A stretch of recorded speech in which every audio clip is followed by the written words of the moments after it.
c'est Philippe de Pacific Venturi.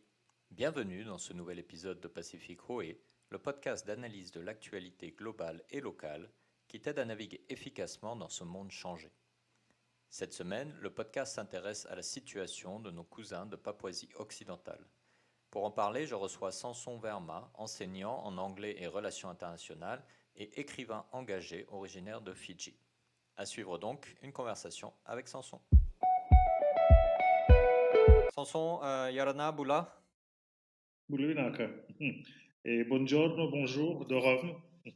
Effectivement, parce que nous te connectons depuis Rome. Merci de prendre un petit peu de temps pour nous parler. Alors, juste pour commencer, première question, tout simplement, est-ce que tu peux te présenter pour nos auditeurs, s'il te plaît? Alors, je suis franco-fidjien. Je suis des îles Fidji. Mes origines sont des îles Fidji. Je suis fidjien des îles Fidji. Et je suis enseignant à profession. Je suis écrivain aussi. Et je suis très engagé dans le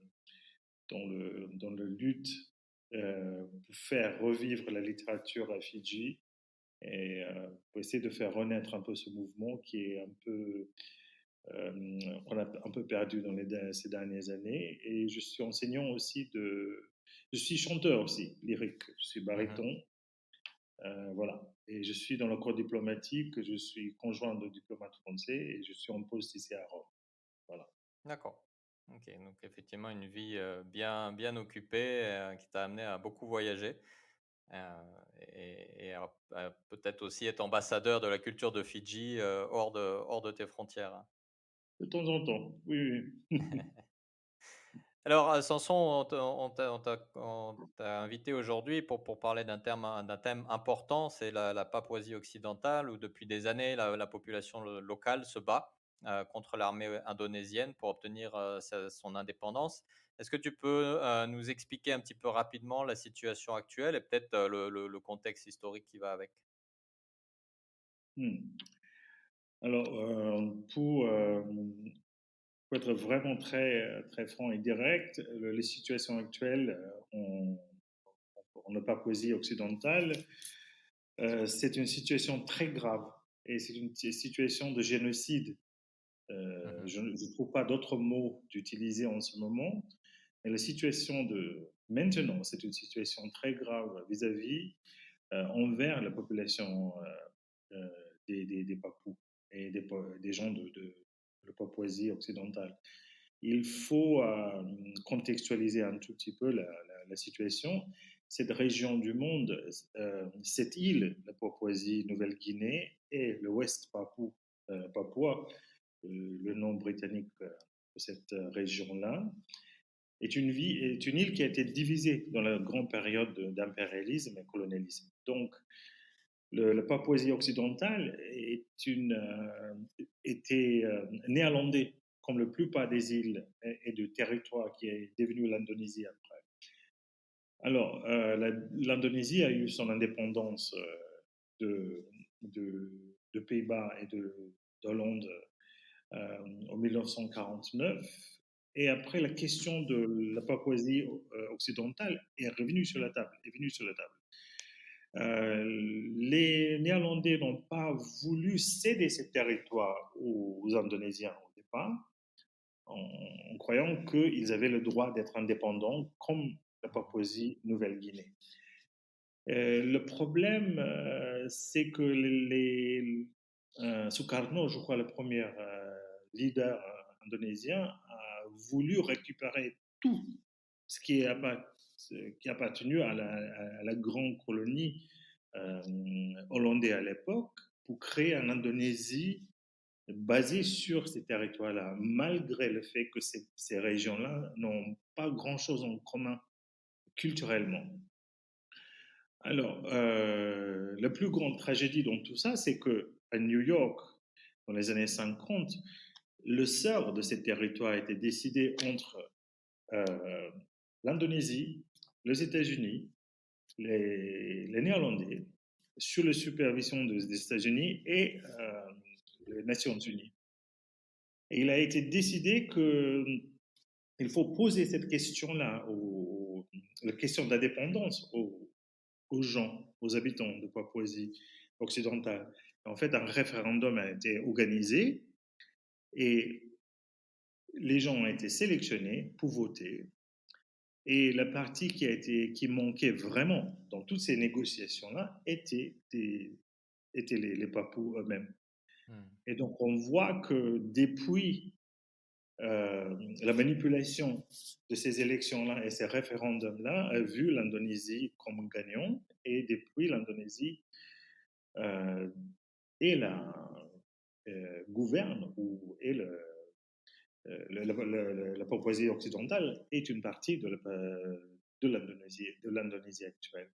La situation Mhm. est très grave en ce moment, et en ce moment, la situation est, est vraiment dégradée ou vraiment empirée dans une manière vraiment très très grave, sans précédent. Parce Mhm. que il a vraiment beaucoup d'abus de droits humains qui ne sont pas respectés. Il y a beaucoup depuis le début. Il est estimé qu'au moins 500 000 personnes ont trouvé la mort depuis dans cette région du monde. Donc, une histoire vraiment tragique et vraiment Mhm. une des plus grandes tragédies du XXIe siècle, à mon avis. Hein. Effectivement. Effectivement. Alors, malgré tout, effectivement, comme tu le dis très bien, c'est une tragédie qu'on peut qualifier de génocide à de nombreux égards. Et pourtant, alors de temps en temps, le sujet sort dans les actualités, mais on ne sent pas qu'il y a une énorme mobilisation, notamment des États voisins. Alors, on pense bien sûr à l'Australie, qui a pourtant beaucoup de proximité géographique, mais aussi géopolitique avec la Papouasie-Nouvelle-Guinée. Mais également, même dans le reste du Pacifique, on sent pas une forte mobilisation. D'après toi, pourquoi cette difficulté à mobiliser les gouvernements et j'allais dire les populations sur la cause de West Papua? Hmm. Il faut voir un peu, faut retourner un peu en arrière à l'époque de l'indépendance de l'Indonésie pour comprendre pourquoi il y a cette manière de traiter cette sujet ou la manière de Mhm. traiter la demande d'indépendance des gens de l'Ouest Papou.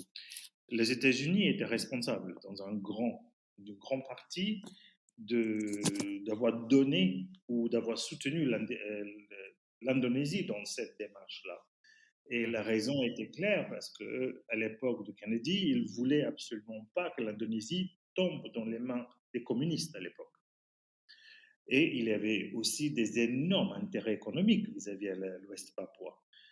Mhm. Parce que il y a au West Papua, West Papua ou la Papouasie occidentale, ces énormes intérêts miniers Mhm. dans cette région-là. West Papua détient un des plus grands mines d'or du monde. Et cette mine d'or, actuellement, appartient à une groupe américaine. Le nom qui m'échappe en ce moment, mais je crois que une groupe américaine qui s'appelle McMoran et qui a des réserves qui vaut au moins 100 millions, 100 milliards de dollars en ce moment, Ouais. actuellement. Et alors, ces intérêts économiques vis-à-vis à la Papouasie occidentale sont énormes. Et Mhm. ça, on parle seulement de l'or, mais il y a aussi des mines de cuivre dans Mhm. cette partie du monde. Et alors, les intérêts sont énormes parce que ces sociétés américaines et australiennes, quelque part, payent des impôts à l'Indonésie et payent l'Indonésie pour le droit d'exploiter tout ça. Et il y a aussi, pour revenir dans la région, il y a aussi, de la part des Australiens, le, que l'Indonésie est un État client de l'Australie qui Mhm. achète énormément de technologies militaires et de l'armée chez les Australiens. Donc, il n'est pas vraiment dans l'intérêt de l'Australie de soutenir ouvertement et de demander ouvertement la- la- l'indépendance et le self-determination, comme on dit en anglais, des Mhm. gens de l'Ouest Papua. Et donc, et qu'on voit dans la région, dans le Pacifique Sud et dans l'Océanie des îles, ça fait, je suis désolé de ramener ça sur la table, mais il y avait un énorme mouvement dans le Pacifique Sud pour arrêter la lutte contre les essais nucléaires en Tahiti à Hmm. l'époque. Et ça marchait. Mais maintenant, les îles du Pacifique sont plus ou moins divisées. Je ne sais pas si vous êtes au courant de ce qui s'est passé dans le Pacific Forum à Ouais, Sulu, ouais, Fidji, effectivement. Hmm. dernièrement. Voilà. Il y a des grands conflits entre les îles de Micronésie du Nord et la Polynésie centrale anglophone, les îles Cook et les autres, et la Polynésie de l'Ouest, Tonga, Samoa et Fidji aussi.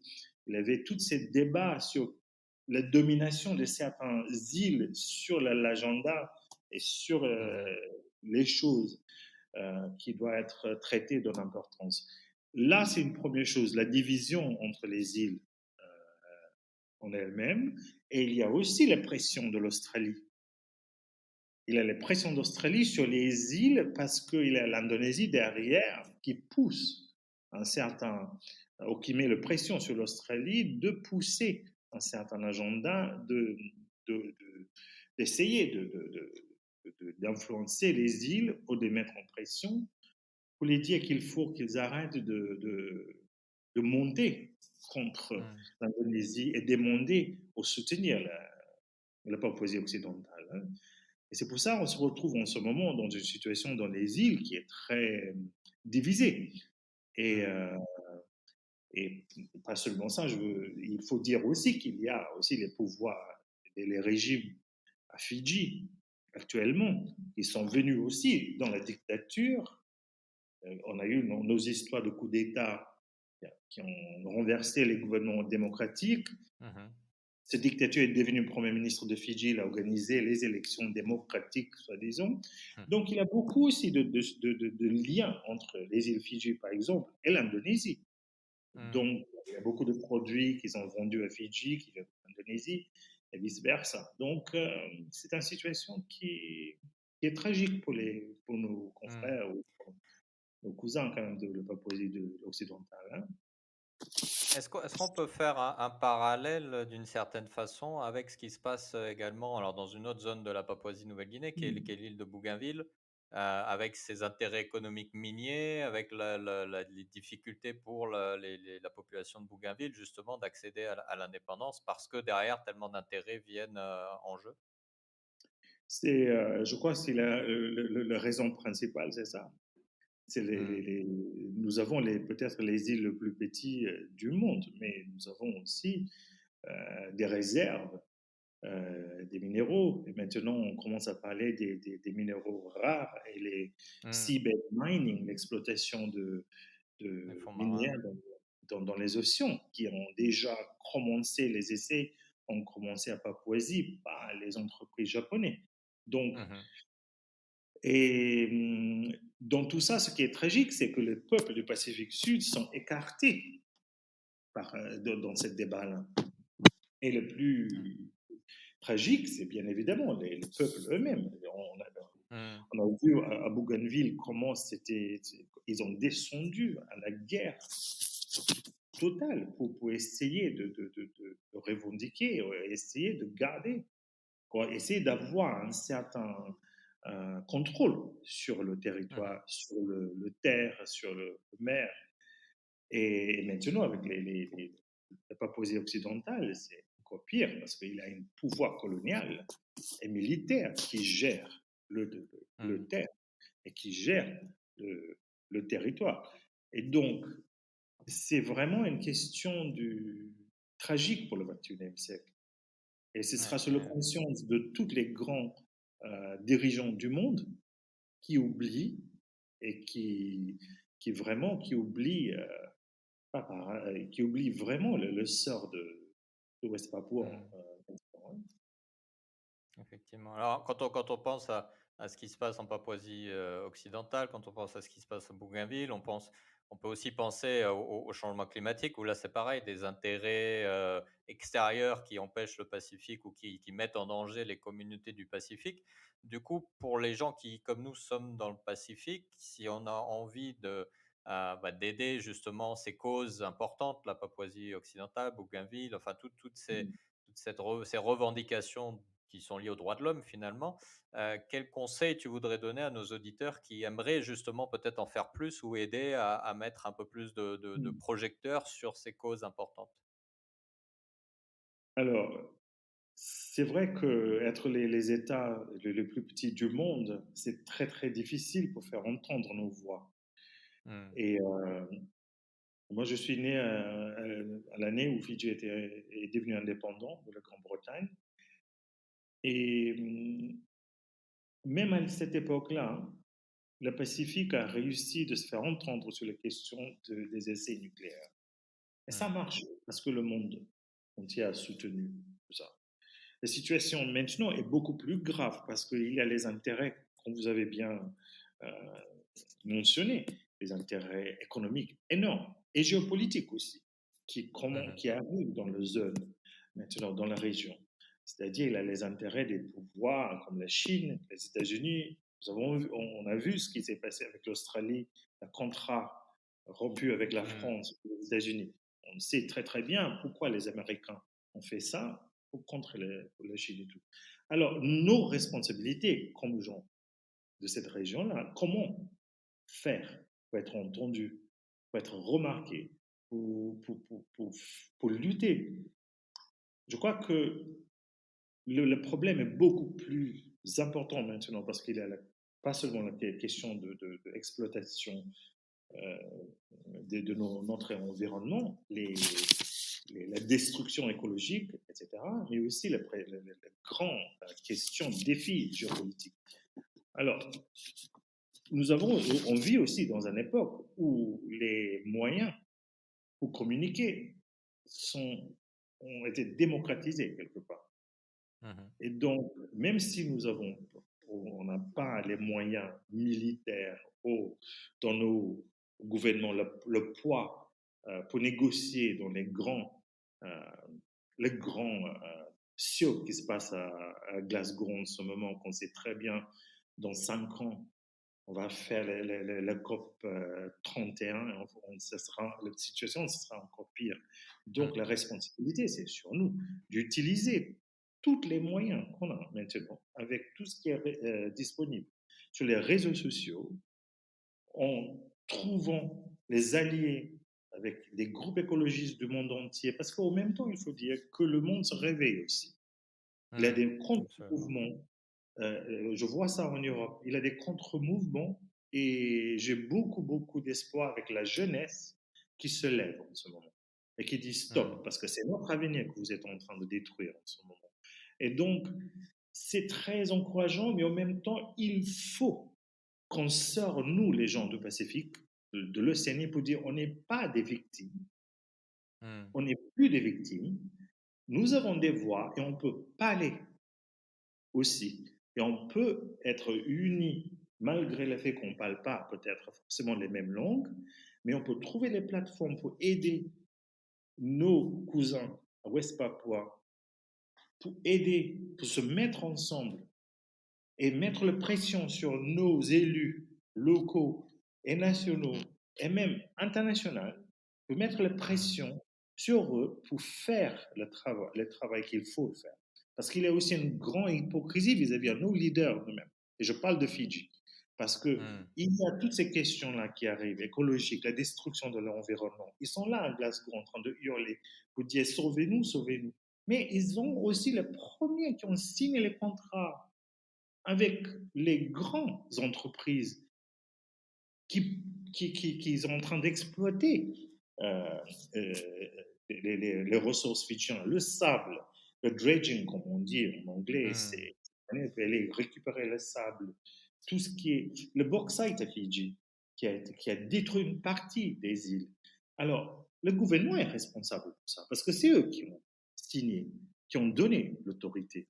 Alors, nous, comme électeurs aussi, nous avons un devoir politique de choisir les gouvernements qui vont faire les changements et qui vont faire vraiment, qui peuvent être capables de se lever et nous défendre, pas seulement dans les COP 21, la COP 26 à Glasgow, autour, mais tous les jours.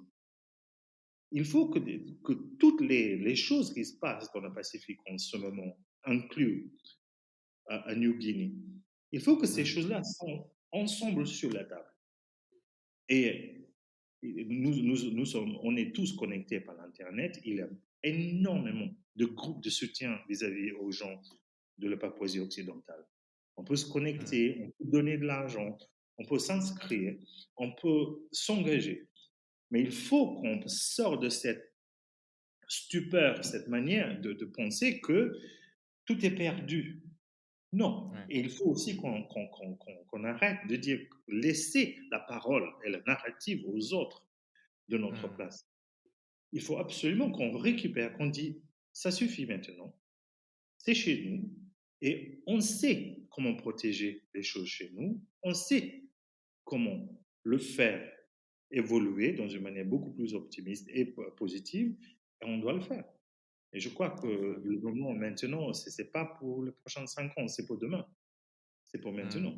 Il faut qu'on agisse parce que même ici en Europe, cette année, on a vu ici des effets de réchauffement climatique. Ouais, bien sûr, ouais. Et Avec ça, les ça événements commence à météo. impliquer, ça secoue énormément. Et donc, ils commencent à Ouais. comprendre nos angoisses.